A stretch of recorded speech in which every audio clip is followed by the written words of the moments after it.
Hello everyone, आप सभी का हमारे चैनल पे स्वागत है बच्चों। आज के वीडियो में मैं आपको दिखाने वाला हूँ कि पेपर कैसे आता है और आपको पेपर कैसे लिखना होता है।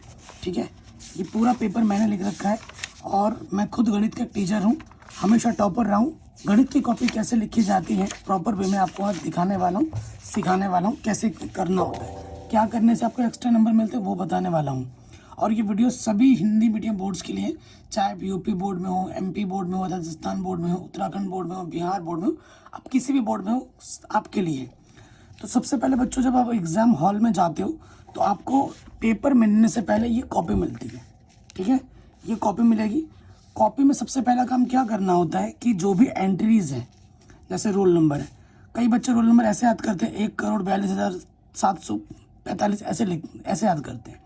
वो भी ठीक है, लेकिन ऐसे आप याद करोगे, लेकिन लिखते कैसे हैं शब्दों में। जैसे अनुक्रमांक में लिख दिया, अब शब्दों में लिखना है 1,42,000 ऐसे नहीं लिखना है। जैसे यहाँ 1 लिखा है 1 लिख दिया, 2 लिखा है यहाँ 2 लिख दिया, 3 लिखा है 3 लिख दिया, 4 लिखा है 4 लिख दिया, 5 लिखा है 5 लिख देंगे। ठीक है, तो ये काम अपने को करना है। उसके बाद आपको क्या देखना है, कि सारी एंट्रीज, विषय हमारा क्या है, गणित है, वो गणित लिखेंगे। प्रश्न पत्र हमारा केवल है, वो लिख देंगे। और प्रश्न पत्र पे जो भी संकेतांक लिखे होते हैं वो संकेतांक आपको यहाँ लिखना है। परीक्षा का दिन लिखना है, परीक्षा की तिथि लिखनी है, प्रथम पाली लिखना है, और जो भी आपका केंद्र का नाम होगा वो लिखना है। और सिग्नेचर ज़रूर कराना है, यहाँ पर कक्ष निरीक्षक के सिग्नेचर ज़रूर होने चाहिए। अगर सब कुछ करने के बाद सिग्नेचर यहाँ नहीं होगा तो आपकी कॉपी चेक ही नहीं होगी, ये ध्यान रखना। उसके बाद ये सब जब हो जाए, यूपी बोर्ड में ओमआर शीट मिलती है तो ओमआर शीट को अच्छे से भर लेना है। बाकी बोर्ड में ओमआर शीट, जैसे बिहार बोर्ड में मिलता है तो बिहार बोर्ड वाले भी भर लेंगे। बाकी बोर्ड में ओमआर शीट नहीं आती तो वो बच्चे नहीं भरेंगे। फिर आपको क्या करना है, जो आप लाइनिंग करते हो ये लाइनिंग कर लोगे आप। ठीक है, स्केच पेन से ये लाइनिंग जो दोनों तरफ करते हैं ये लाइनिंग आप कर लेना। ठीक है, दोनों तरफ से ये लाइनिंग वगैरह कर लेना। लाइनिंग करने के बाद एक चीज़ मैं हमेशा बच्चों को बोलता हूँ, ठीक है, टीचर बोलता है कि कॉपी में कुछ मत लिखो, कॉपी में कुछ भी मत दो, ऐसा बोलता है। तो आपको क्या करना है, 1-2 पेज छोड़कर, टीचर तो बोलता रहेगा, टीचर का काम है बोलना, बट हम भी टीचर हैं, आपको बोल रहे हैं, हम भी स्टूडेंट हैं, तो आपको क्या करना है, कॉपी पेज लेना है रफ, क्योंकि 15 मिनट पहले कॉपी मिलती है। तो आपको जो सूत्र आपको लगता है कि मैं आगे चल के भूल सकती हूँ या भूल सकता हूँ, वो सूत्र फटाफट से यहाँ लिख लीजिए। जैसे त्रिकोणमिति के सूत्र लिख दिया, शंकु का पृष्ठीय क्षेत्रफल क्या होता है वो लिख दिया, L बराबर ये होता है। त्रिकोणमिति जो टेबल होता है, ट्रिक से जो याद करना मैंने सिखा रखा, वो टेबल यहाँ लिख दिया। हो सकता है कि आप हड़बड़ाहट में, घबराहट में आगे जाके भूल जाओ, तो जो जो लगता है कि मैं अभी तो मुझे याद है मैं आगे जाके भूल सकता हूँ, वो फटाक से कॉपी में लिख लो, पन्ना ऐसे काट दो रफ लिख के। और पेन का जो इस्तेमाल करना है वो ब्लू और ब्लैक जो डॉट पेन होता है उसी का इस्तेमाल करना है। जेल पेन वगैरह अलाउड नहीं होता है, लाल, नीला, पीला, हरा, नीला, ये सब अलाउड नहीं है। ठीक है, इसका जो हमारा वाइटनर होता है वो अलाउड नहीं है। जो खुरचते हैं हम ब्लेड से, ये सब नहीं करना है। ठीक है, ये चीज़ का ध्यान रखना है। ओमआर शीट पे कोई भी गलती नहीं होनी चाहिए। अगर आप ओमआर शीट भर रहे हैं, थोड़ा सा भी डाउट हो टीचर को बुला लो, सर पूछ लो उनसे कि भाई यहाँ क्या करना है, वो तो आपको बताएंगे।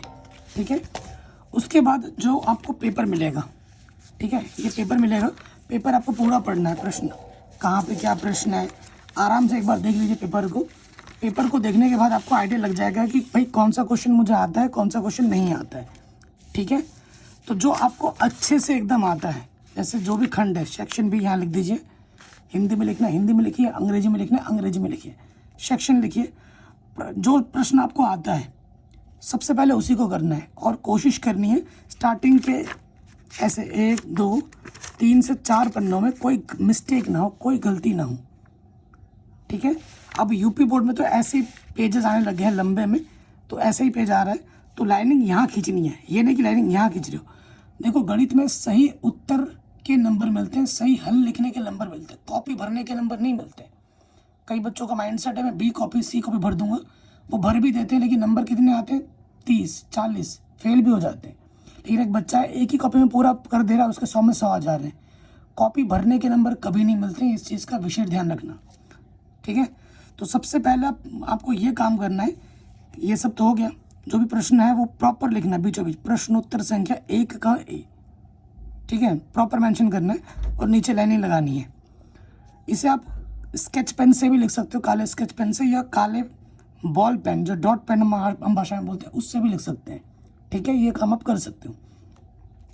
फिर क्या करना है, देखो बच्चों, मैंने बोला जो आपको एकदम बढ़िया से आता है, जितने भी क्वेश्चन चाहे वो छोटा हो बड़ा हो, स्टार्टिंग में लिखो। लेकिन अगर आपको सारा प्रश्न आता है तो कोशिश करना है कि पहले बड़े नंबर के करो, फिर छोटे नंबर के करो, फिर उसके बाद जाओ। अगर बाय द वे अगर छूट भी जाता है हमसे, हालांकि छूटेगा नहीं, अगर आपकी तैयारी अच्छी है, 3 घंटा मोर देन इनफ होता है तो छूटेगा नहीं। ठीक है, लेकिन बाय द वे अगर छूटता भी तो 1 नंबर का छूटेगा। आप स्टार्टिंग 1 नंबर से करोगे और बाद में अगर एक छूटता है, पीछे से बड़े नंबर का छूट जाएगा 6 नंबर का, तो फिर बहुत मिस हो जाएगा, बहुत नंबर छूट जाएंगे ना। 6 नंबर और 1 नंबर में बहुत फ़र्क होता है। स्टार्टिंग में आपको ऐसे करना है। ठीक है, जैसे ये अपरिमेय संख्या सिद्ध करनी है, माना कि 7√5 एक परिमेय संख्या, उल्टा मान लेते हैं, एक लाइन छोड़ के दूसरे लाइन में लिखना है। पी बट्टी क्यू के रूप में क्यू का मान 0 नहीं है, पी व क्यू पूर्णांक है, H7 का 1 है। ठीक है, फिर एक लाइन छोड़ के ये लिखा, चीज जो मेन चीज़ है उसको डब्बे में बंद कर दो। ठीक है, फिर एक एक लाइन छोड़ के लिखो, साफ साफ सुथरा दिखे, आपको साफ साफ दिख रहा होगा। ठीक है, अतः हमारी अवधारणा गलत है, इसको मैंने काले पेन से लिख दिया, अर्थात ये एक अपरिमेय संख्या है। ठीक है, और एक चीज़ अब ये करना है कि रोल नंबर आपको इधर लिखना होता है, जितना भी रोल नंबर है यहाँ लिख लो, और इस पेज में राइट साइड वाले पेज में हमेशा PTO लिखो, प्लीज़ टर्न ओवर, ये लिखना है। इसको आपको इसी वाले साइड में लिखना है, इस साइड में नहीं लिखना है, इस साइड में ही लिखना है, राइट साइड में। ये जैसे ये प्रश्न हो गया, होने के बाद मेरे पास 2-3 लाइन बचे हैं, तो अगला प्रश्न आपको यहीं से शुरू नहीं करना है। 2-3 लाइन बचे, कोई बात नहीं, छोड़ दो, अगले पेज पे आ जाओ, सीधे अगले पेज पे। ये मैं अगले पेज पे आ गया, फिर लिखा मैंने प्रश्नोत्तर संख्या 1 का B। ठीक है, लाइनिंग लगा दिया है। जो प्रश्न आता है उसी को करना है, जो नहीं आता उसके लिए जगह नहीं छोड़नी है कि भाई बाद में मैं करूँगा, ऐसा नहीं। अगर 2 पन्ना तुमने छोड़ दिया, एग्जामिनर को लगेगा कि भैया इसने आगे हल नहीं किया होगा, वो कॉपी चेक नहीं करेगा। ठीक है, इसलिए पन्ना कभी भी नहीं छोड़ना है। अगर बाय द वे अभी जो क्वेश्चन नहीं आ रहा है बाद में आ रहा है तो बाद में कर लेंगे, क्या दिक्कत है। ज़रूरी थोड़ी ना कि भाई सीरियल वाइज ही करना है, ऐसा कहीं लिखा नहीं है। ठीक है, तो जो प्रश्न आपको अच्छे से है पहले वही कीजिए। जैसे ये प्रश्न है, जो दे रखा है वो मैंने लिख दिया, प्रश्नानुसार को काले पेन से लिखा, जो भी सूत्र है उसको मैं काले पेन से लिख रहा हूँ और सारे मान रख रहा हूँ। हल करेंगे बीचों बीच, जब भी आप हल कर रहे हैं, हल करते हुए ये जो फोल्ड है इस पर नहीं आना है, हमेशा एक उंगली का गैप रखना है इसके बीच में।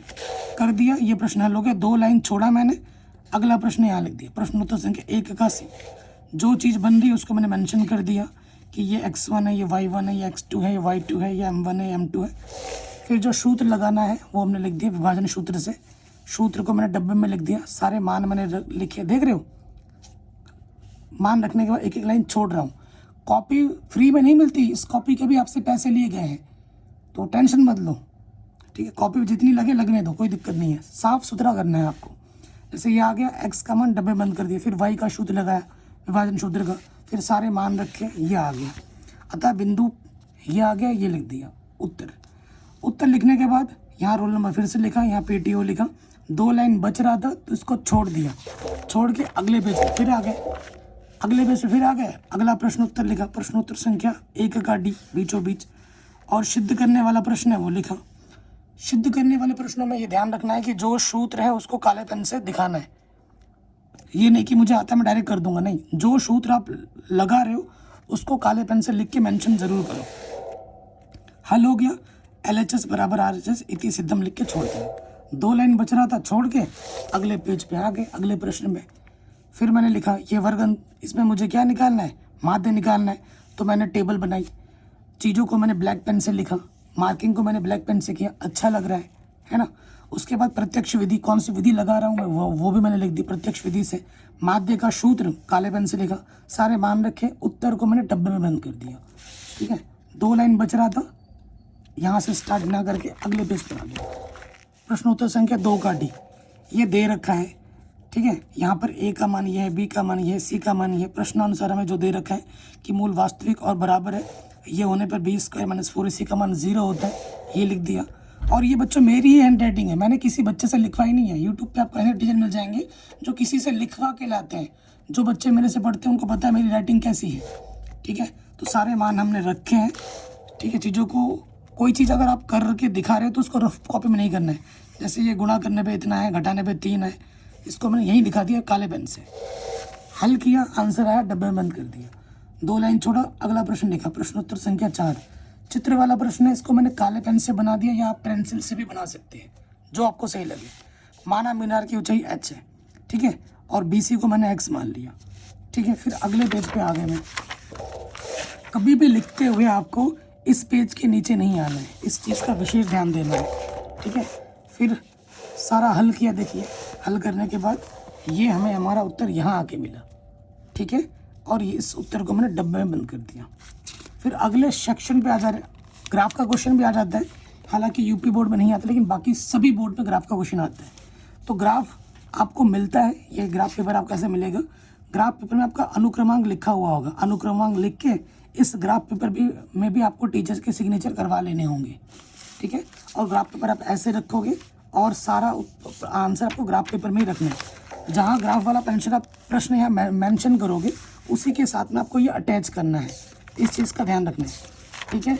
अगर आप बी शीट लेते हो तो बी शीट में भी आपको ऐसे ही सारा एंट्री भरना है, जो एक रजिस्टर स्कूल में आती है, रूम में आती है, उसमें भी आपको एंट्री फिल करनी है और सिग्नेचर होने चाहिए। और जब हो जाए तो अच्छे से सिलना है सुई से, ठीक है, धागा मिलता है उससे अच्छे से सिलना है ताकि ये चीज़ फटे ना। आपकी कॉपी, आपकी जिम्मेदारी बनती है अच्छे से सिल लीजिए।